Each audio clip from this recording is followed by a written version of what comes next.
તો મિત્રો સવારના સામૈયા પણ ચાલુ થઈ ગયા છે અને સરસ મજાના રામાપીરના ચોકટ અને થમને શણગારી દેવામાં આવેલ છે. તો ડાલેબાઈના નજીકથી દર્શન તમને કરાવી દઉં છું. તો મિત્રો અત્યારે ટાઈમ થઈ ગયો છે રામાપીરનો ખડો થવાનો, બરાબર. તો જો બધા ભાવિ ભક્તો રામાપીરની જય બોલાવી રહ્યા છે અને મિત્રો વિડીયોમાં કન્ટિન્યુ બની રહેવાનું છે અને કોમેન્ટમાં જય રામાપીર લખી નાખો.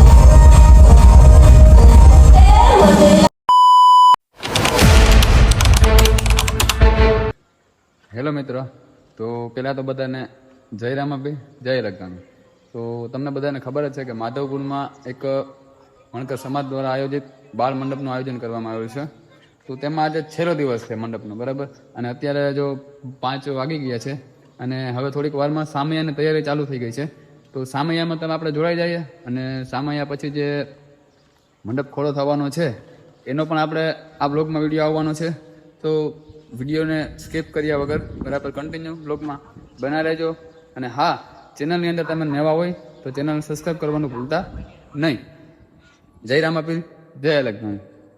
તો મિત્રો સામૈયાની ફૂલ તૈયારી થઈ ગઈ છે અને સામૈયા અત્યારે ચાલુ થઈ ગયા છે અને તમને બધાના ડાલેબાઈના પણ દર્શન કરાવી દઉં છું. જો નાનકડી એવી ડાલેબાઈ છે, બરાબર. બાળ મંડપની આ નાનકડી એવી એક ડાલેબાઈ છે.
જુઓ મિત્રો, તમને વિશ્વાસ ન આપે એવી એક વાત તમને કહું છું કે સોપારી છે ને, સોપારી ઉપર જો આખો આ મંડપ છે ને એ ઊભો રહેવાનું છે, બરાબર.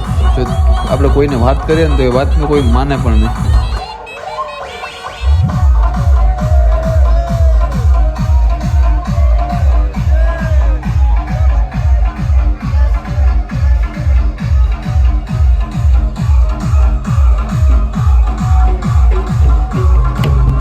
તો હવે ડાલેબાઈ દ્વારા મંડપને શું કહેવાય કે જે ધર્મની દોરી હોય એ ડાલેબાઈ દ્વારા એ ચાલી અને પોતાને જ્યાં મંડપનો જ્યાં થમ ને ઓલું છે ત્યાં એ દોરીને છોડે છે. જો આ રીતના બધી છોડી અને પછી થંભમાં લગાવી દેવામાં આવે છે. અને એ ચેક પછી જે ડાલીબાઈની ઝૂંપડી હોય ને ત્યાં એને રાખવામાં આવે છે, જેને ધર્મની દોરી કહેવામાં આવે છે.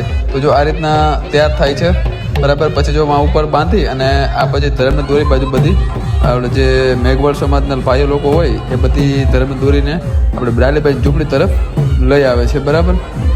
તો આ છે આજનો આ પ્રસંગ છે. અને જો આવી રીતના બધી હોય છે ડાલીબાઈની ઝૂંપડીએ જો આ દોરીને આપણે પછી ત્યાં રાખી દેવામાં આવે છે, જેને ધરામની દોરી કહેવામાં આવે છે.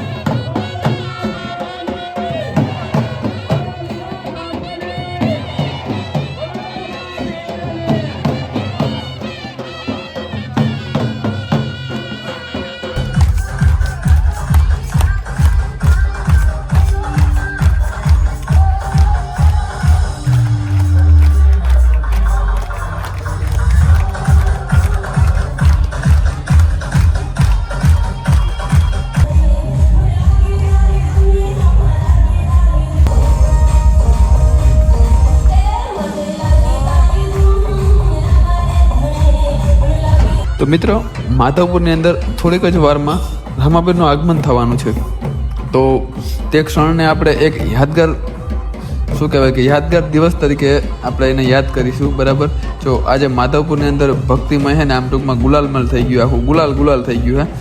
અને હવે થોડીક જ મિનિટોમાં રામદેવ પીર હજુરીનો પરચો આપશે માધવપુરની અંદર.